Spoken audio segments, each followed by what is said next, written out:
uma vez, tinha um judeu, ele era ateu, então na cidade dele ele tinha duas opções de escola para mandar seus filhos.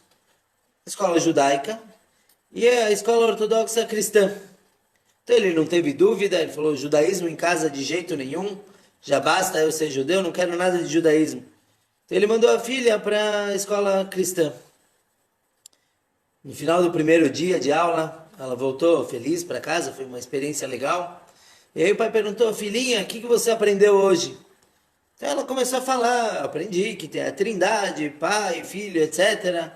E foi contando como que é a trindade, tem três e divide, cada um tem a sua importância. Aí o pai começou a ficar muito bravo, ele falou, olha minha filha, escuta aqui, só existe um Deus e a gente não acredita nem reza para ele. Isso é a essência do judaísmo, na verdade um judeu nunca consegue se separar completamente da sua essência. Isso na verdade a gente viu na semana passada.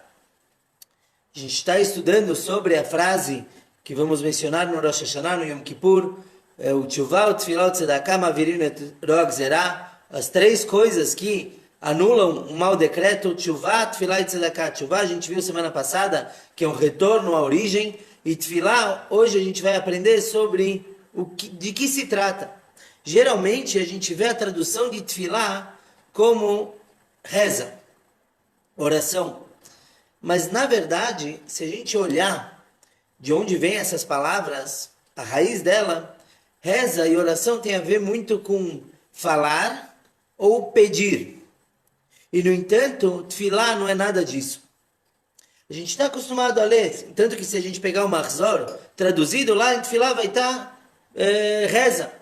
Só que o Rebbe de Lubavitch ele enfatizou que reza é muito diferente do que Tefillah. Reza, todo o conceito de pedir em hebraico é bakashá, pedidos. Tanto que quando a gente fala por favor, por pedido a gente fala bevakashá.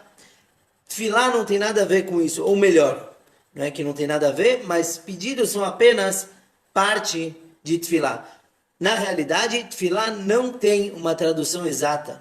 Não existe em nenhuma língua uma tradução para isso. Em inglês falam prayer. Prayer também é pedir algo. Tefillah é muito mais do que isso.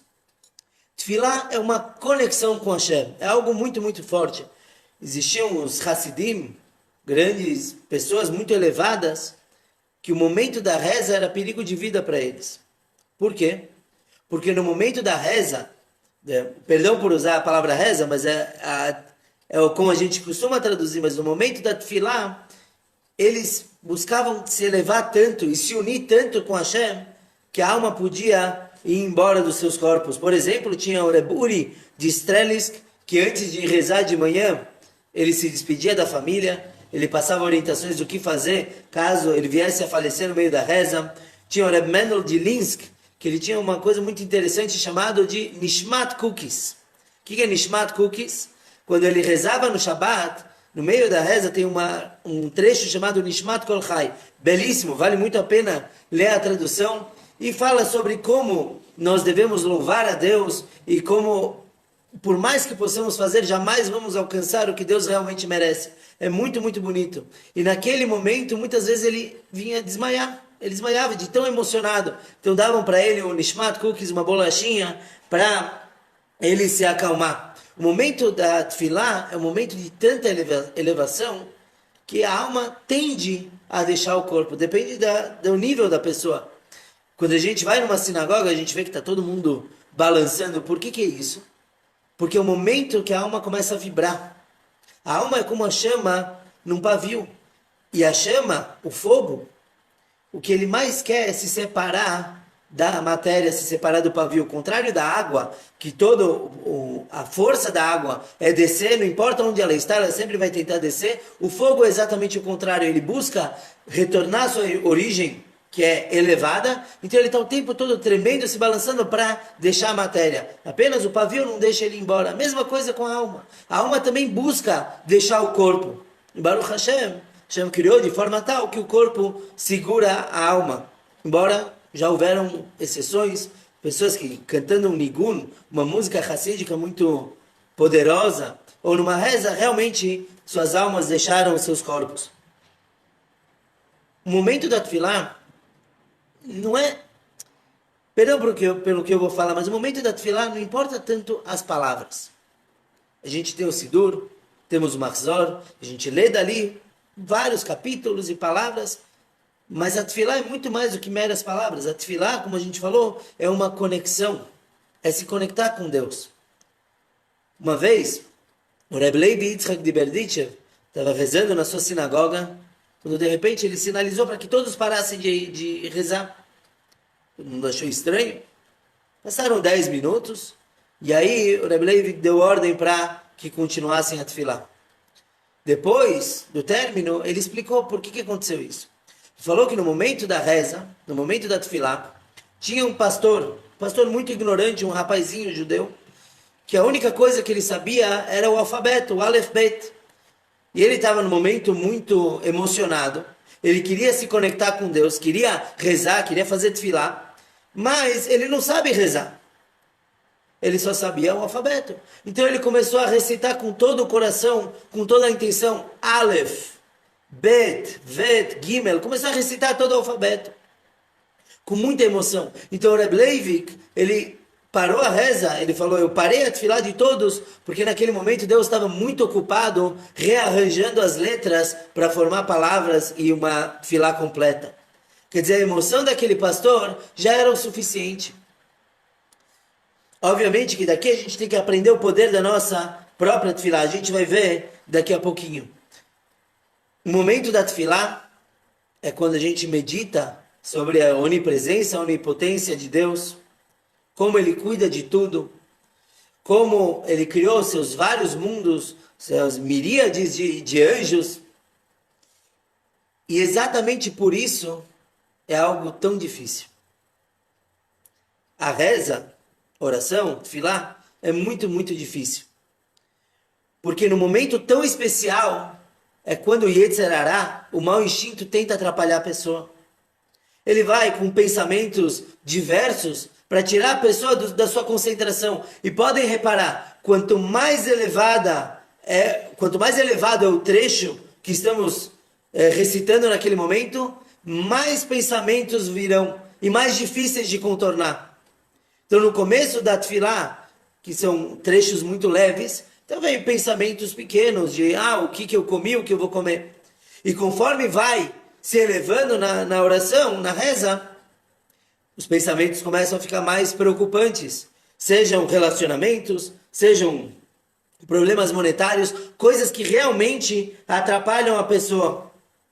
E tudo isso é porque o Yetzer Hará, o mau instinto, não quer que a pessoa se conecte com Deus. Ele sabe como funciona a tefilá. E o propósito dele é atrapalhar exatamente aquilo.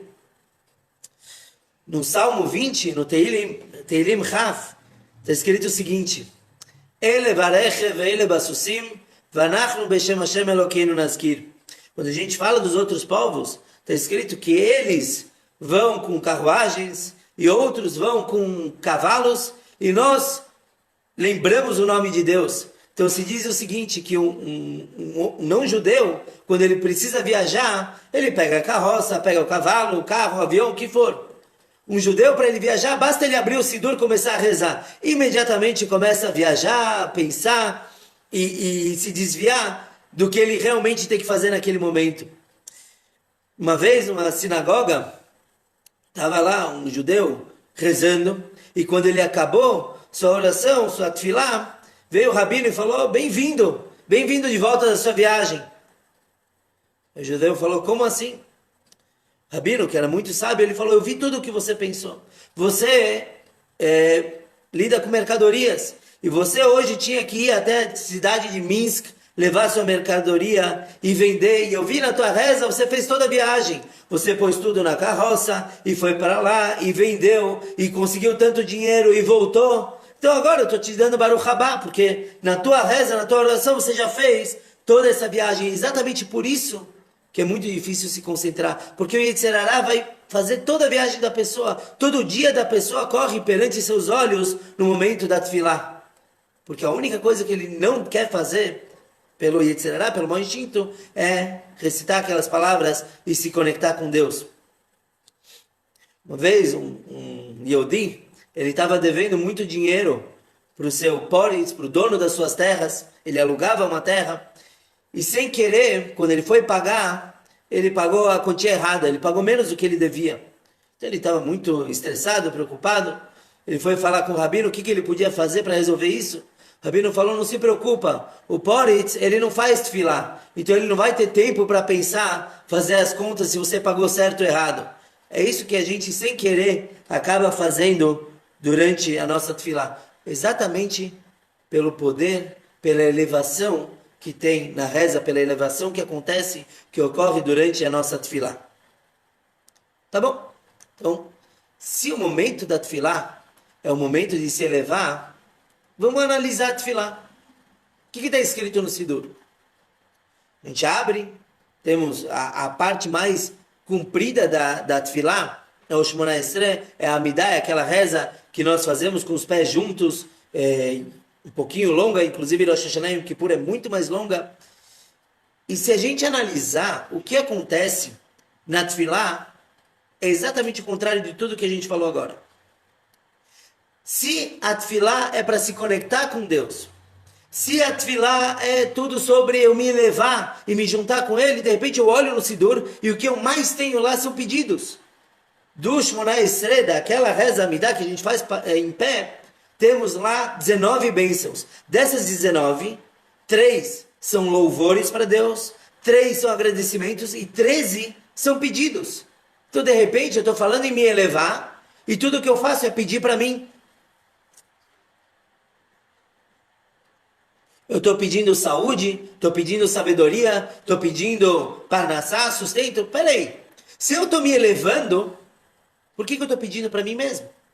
Deveria ser o contrário. Deveria ser que no momento da tefilá eu falo para Deus, olha Deus, eu não preciso de absolutamente nada. Eu quero só você. E no entanto, na hora da reza a gente pede, por favor, que a vaca dê leite, como falavam no Shtetl antigamente, que a galinha coloque bastante ovos. Ou é para eu me elevar, ou é para eu crescer fisicamente. Se eu estou pedindo saúde, é porque eu estou dando muito valor, muito mais valor do que deveria para o meu corpo. Então isso é o oposto de se elevar. Por que a gente tem tantos pedidos na reza?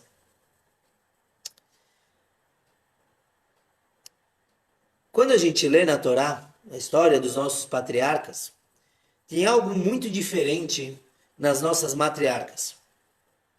Elas tinham uma coisa muito única para aquela época, que infelizmente hoje acontece mais, mas a Torá nota que durante basicamente os 2000 primeiros anos do mundo, as mulheres procriavam facilmente. A gente lê lá que o tal indivíduo casou e teve filhos e filhas. Quando a Torá menciona todas as gerações, e esse teve filhos e filhas, e teve filhos e filhas, de repente chega Sará, nossa primeira matriarca, pronto, primeira estéril, primeira mulher que não teve filho facilmente, pelo contrário, ela teve filho lá com 90 anos, de forma muito milagrosa. Vamos falar que isso é algo pontual, tá bom? Sará era assim. De repente, a segunda matriarca, Rivka, acontece a mesma coisa. Ela não tem filhos. Está escrito que ela e seu marido, Isaac, se preparam para rezar para terem filhos. Isso não era algo de família, porque a família de Rivka, a gente vê que sim tinha filhos. O Lavan, que era o irmão da Rivka, o Labão, teve filhos. A família era grande. E a Rivka não. Tá bom? Vamos para a próxima geração. Rachel e Leá, Raquel e Leia, também eram estéreis. Por que isso? As 4 matriarcas. Muitos perguntam, quando a gente estuda sobre essa questão das matriarcas, falam que a Leá não era estéril. Realmente a Leá teve filho rápido. Ela casou com Yaakov e Deus viu que ela era odiada e ela teve filhos para chamar um pouco a atenção dele. A explicação é que ela sim era estéril, e está escrito na Torá, Deus abriu seu útero, quer dizer, possibilitou que ela tivesse filhos, mas ela sim nasceu uma mulher estéril. O que acontece? Por que de repente, quando a gente fala das mulheres mais elevadas de toda a humanidade, não podiam procriar facilmente? E a resposta, de forma breve, e que isso traga brachá também para todas as mulheres que estão aguardando, que Hashem mande logo Zarachaya Vekayamá, filhos saudáveis, embora. A resposta é que Deus queria a reza, a oração, a tefilá delas. Deus queria que elas pedissem. Era isso que ele estava esperando. Ele estava aguardando que elas fossem rezar e falassem, olha, Deus, me manda filhos. A gente vê que a Sará teve filhos depois que ela fez algo muito parecido. Ela deu sua escrava como concubina para Avraham, falando, Oxalá que Deus me mande filhos através dela. A mesma coisa Rivka, Rebeca, rezou com Isaac. A mesma coisa que Rachel, quando ela viu que sua irmã tinha filhos, ela falou para Yaakov, para o seu marido Jacó, reza por mim. Reza para que eu tenha filhos. O que ele respondeu? Não vou rezar. Por quê? Porque eu já gastei meus méritos. Eu tenho filhos já. Não faz sentido eu rezar. Vá você, reze e que Hashem te escute. E assim está escrito na Torá, que Deus escutou a voz dela e ela engravidou. Hashem estava esperando, Deus estava esperando exatamente as palavras delas, o pedido. Hashem, quando faz faltar algo para alguém, pode ser por dois motivos. Ou porque a pessoa realmente não merece, ou porque Hashem espera o pedido dela. Uma história muito bonita do Reb Nachman de Chernobyl. Reb Nachman de Chernobyl era um mestre hassídico da cidade de Chernobyl, mas ele era muito diferente dos outros. Os outros Rebeim, inclusive o nosso Rebbe de Lubavitch, eles tinham um local fixo. E todos os Hassidim, os alunos, iam para esse local para pegar orientações e etc. Do nosso Rebbe, por exemplo, no 770 e em Nova York. Agora, o Reb Nachman de Chernobyl, ele tinha um outro costume, que ele passava temporadas nas residências dos seus talmidim, dos seus seguidores. Então, um mês ele ia para tal cidade, passava lá dois Shabbat, e depois ele ia para outra cidade e assim por diante. Ele era um Rebbe errante. E ele tinha os seguidores fixos nos quais ele se hospedava sempre. Certa vez, numa cidade, ele mandou avisar o seguidor dele dali, onde ele deveria passar o Shabbat. Ele mandou seu ajudante, seu Shamesh, avisar que ele não iria passar o Shabbat lá, somente com a condição de que esse seguidor desse 1 milhão de rublos para o Rebbe. O seguidor falou, peraí, eu tenho dinheiro, mas não chega a 1/3 dessa quantia. É uma quantia exorbitante, como que eu vou dar isso para o Rebbe? O Shamash falou, não tem jeito. Se você não der isso até o Shabbat para o Rebbe vai passar Shabbat na casa de outro seguidor. E mais ainda, você não vai poder sequer ir rezar com ele. O Rebbe de Lubavitch, quando contou essa história, falou que só pôde ir no final do Shabbat. Mas tudo bem. Ele falou, você não vai poder participar de todo o Shabbat e não vai poder receber o Rebbe. Só com 1 milhão de rublos.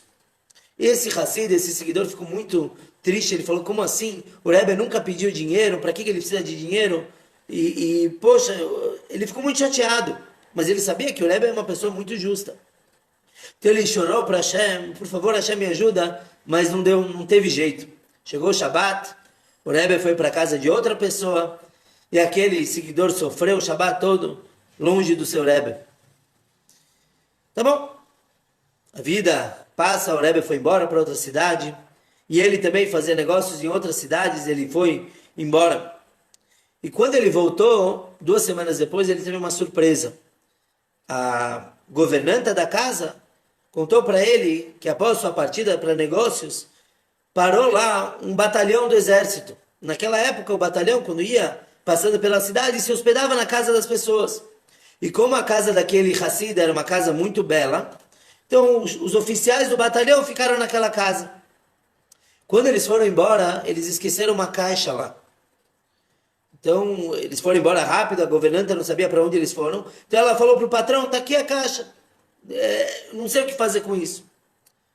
Esse Hassid também falou, como que eu vou encontrar que batalhão passou por aqui, que oficial que deixou isso aqui? Ele falou, é impossível. Ele foi abrir a caixa para ver o que tinha lá, e ele viu 1 milhão de rublos. Ele não teve dúvida, ele sabia que aquilo era para o Rebbe, então ele viajou até a casa do Rebbe em Chernobyl, e deixou a caixa na frente do Rebbe, falou, está aqui Rebbe, ter 1 milhão de rublos, por favor, agora venha se hospedar na minha casa. Então o Rebbe responde, não, isso é para você. O que acontece? No Rosh Hashanah, eu vi que você era destinado a grande riqueza. No entanto, você nunca pede. Você sempre pede que tenha sucesso no estudo da Torá, no cumprimento das mitzvot, nachas dos filhos, orgulho. Você nunca pede para Deus para ser mais rico. Então eu precisei dar um jeito de você conseguir esse dinheiro. Então eu te torturei de certa forma. Eu falei que não ia me hospedar na tua casa. Mas tudo isso para você rezar para Deus e Deus te mandar o que lhe cabe, o que você merece. Tudo isso, Hashem fez a falta para que ele pedisse. E não é muito diferente com a própria terra de Israel. Quando a gente lê na Torá que o povo vai para a terra de Israel, então a gente lê lá que terra de Israel não é como o Egito. Peraí, o Egito é fantástico. O Egito tem o rio Nilo, que sobe, irriga todos os campos. É uma maravilha. O que tem em Israel? O que acontece se não chover em Israel? Fome. E muitas vezes na história foi contado como que a fome era uma tragédia para as pessoas. Aí vem a Torá e me fala que a terra de Israel é melhor que o Egito? Com toda a falta de recursos que pode acontecer quando não chove? Para explicar isso, tem uma historinha muito bonita de um rei que ele tinha 2 ministros. 2 ministros que eram amigos de infância dele. E os 2 fizeram um erro. O ministro da agricultura e o ministro do comércio. Os 2 pecaram contra o rei. Então o rei chamou o ministro da agricultura, falou, olha, você fez um erro muito grande, mas em nome da nossa antiga amizade, eu vou te dar aqui 5 milhões de dólares, não sei qual é a moeda desse rei, 5 milhões de dólares e vai embora do país, nunca mais volta. Pelo menos em nome da amizade eu te resolvi toda a vida. E assim foi, o ministro da agricultura foi embora. Aí o rei chamou o ministro do comércio. Falou, eu vou te dar um outro castigo. Você vai continuar trabalhando para mim, só que você não vai ter salário. Então todo mês você vai vir para mim e eu vou te pagar alguma coisa. Não o que você merece como ministro, bem menos. E você vai ter que vir todo mês, ou se te faltar, venha cada 2 semanas e vem pedir teu trocado. É isso que você vai ter. Tá bom? Certo dia, os 2 ministros se encontram. O ministro da agricultura falou para o outro, olha como o rei gosta mais de mim do que de você. Ele me deu um dinheirão, me resolveu a vida. Tudo bem que eu tive que me mudar, mas pelo menos eu estou com a vida ganha. O ministro do comércio falou, você é um tolo. Você não entendeu nada. Por que o rei te deu tanto dinheiro?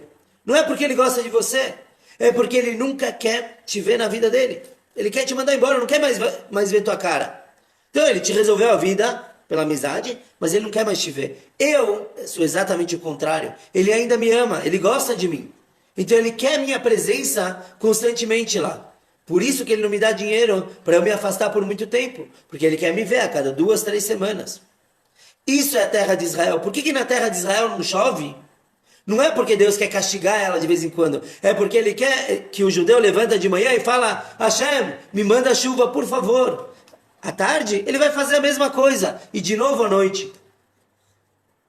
Por isso que a terra de Israel é melhor do que a terra do Egito. Porque o Egito está resolvido. Deus não quer saber dos egípcios. Não quero ofender nenhum egípcio que possa estar assistindo. Mas Deus não quer que Mitzrayim fique rezando para ele. Eretz Israel, sim. Eu quero que todo dia vocês venham falar comigo e pedir para compensar as necessidades de vocês. Então, na verdade, os pedidos na Tfilá, na reza, que a gente falou que é um contrassenso, como que eu quero me elevar e ao mesmo tempo eu peço para mim, esses pedidos têm 2 objetivos. O primeiro é que para servir Deus eu preciso ter saúde, eu preciso ter parnassá, preciso ter uma bela família, eu preciso disso para melhor servi-lo. Por isso que eu peço para Deus. Porque senão, sem saúde, como que eu vou rezar? Como que eu vou jejuar no Yom Kippur? Então eu peço saúde. Mas o outro motivo do pedido é porque o pedido traz a conexão. Como um pai com o filho está o tempo todo pedindo para o pai. Por que ele pede para o pai? Porque ele se conecta. Tudo bem que às vezes ele pede um pouquinho a mais, o filho gosta de ser nudnik, como se diz em hebraico, fica chateando e pedindo de novo a mesma coisa, mas a gente faz a mesma coisa para Deus. De manhã a gente pede saúde, à tarde de novo e à noite de novo. Minha irmã lembrou aqui que meus avós eram egípcios, eu não estou ofendendo a memória deles. Mas tudo bem. Então, todo o objetivo do pedido é eu sentir que tem alguém que controla o mundo. E por isso que eu estou pedindo para ele. Não estou pedindo para a parede, não estou pedindo para um livro, eu estou pedindo para Deus. Por quê? Porque eu reconheço que Ele controla. Então o motivo do meu pedido é me conectar, é me elevar. Porque eu estou reconhecendo e me unindo com o Todo-Poderoso. E aí a gente olha a Tfilá, a gente fala, por que é tão longa? Igual um rei. Quando a gente vai visitar um rei, quem tiver a oportunidade algum dia vai ver, você entra por um salão, depois você passa por outro, não é diretamente na sala do trono, tem que passar por vários processos. A nossa tefilá, ela é construída de forma tal que a gente vai automaticamente se elevando. Então começa de manhã cedo com bênçãos de agradecimento por Hashem ter me dado roupas e sabedoria e etc. Depois, na tefilá, a gente fala primeiro o agradecimento do mundo, um nível inferior, depois o agradecimento no nível dos anjos, a gente vai crescendo, aí vem o Shema Israel, que é aquela frase potente que nos conecta com Deus, reconhece a unicidade de Deus, e depois vem a Amidah, o ápice de toda a reza. A Amidah é tão sagrada, que se vem uma cobra e se enrola no meu pé, se ela não for peçonhenta, eu não posso parar a minha Amidah, porque eu não estou correndo perigo de vida. Se veio o Davi da Melech, o rei Davi, e me cumprimenta no meio da minha Amidah, eu não devo responder. De tão elevado que é esse momento. E é nesse momento que a gente faz os pedidos, porque como a gente falou, os pedidos são o que nos conectam com o Todo-Poderoso. Depois, a gente reza, faz a tefilá 3 vezes por dia. Por que tanto? Por que tem que repetir tanto? Porque esse é o nosso carregador. Principalmente quem tem iPhone, sabe que ele descarrega rápido, tem que o tempo todo estar conectando, a mesma coisa a nossa alma. Infelizmente, nos tempos atuais, nossa alma é mais fraca do que na época do primeiro templo. Na época do primeiro templo, as pessoas não precisavam rezar, bastava o Shema do dia, já dava a energia necessária. Hoje em dia, não. Tanto que a gente vê, qual foi o pecado dos judeus na época do primeiro templo? Foi a idolatria. Quer dizer, esse era o maior desejo deles, era algo também espiritual. Nós, por outro lado, nós somos menos refinados e por isso temos que rezar tanto, fazer tanta tefilá. Então, em resumo de tudo que a gente falou, tefilá tem pedidos, mas é muito mais do que isso. Os pedidos nos levam a nos conectar com Hashem. E aí vem a última pergunta. A gente fala no meio do Rosh Hashanah que a tefilá quebra o mau decreto. Shuvá, tefilá e tzedakah quebram o mau decreto. Agora a gente entende por que a tefilá quebra o mau decreto. Se tefilá fosse meramente pedidos, por que Deus vai anular o mau decreto que Ele pôs sobre mim somente porque eu estou pedindo coisas para Ele? Não faz o menor sentido. Quer dizer, se eu deixar meu filho de castigo, aí ele vem e me pede, pai, me dá um joguinho, eu vou cancelar o castigo dele. Não faz o menor sentido. Agora, quando a gente vê que os pedidos e toda a tefilá é uma forma de conexão com Deus, então óbvio que ele vai quebrar o mau decreto. Por quê? Porque de repente, ele não vai decretar algo ruim sobre si mesmo. É impossível. Se eu faço tefilá da forma apropriada, eu estou me conectando com ele, eu me torno um só com ele. A tal ponto que, como a gente mencionou antes, sábios antigos perdiam a sua vida no meio da oração, da reza, exatamente por conta da força dessa conexão. Então, quando a gente faz a tefilá direito, nós pedimos. Por que as matriarcas pediam filhos? Porque elas queriam filhos? Quer encher a casa? Não, porque o filho é a continuidade das suas lições, da sua moral, da sua forma de servir Deus. E é impossível isso de outra forma. A gente tem alunos, mas nada no lugar de filhos. Então, por isso elas pediam para se conectar mais. Então, que a Hashem possa escutar todos os nossos pedidos e acabar com todo o mau decreto. Agora tem que sair daqui algo prático. A gente vai na sinagoga, se Deus quiser, no Rosh Hashanah, ou quem está fazendo distanciamento, vai rezar em casa, vai ter uma Mahzor em casa. E aí, a tefilá é muito longa.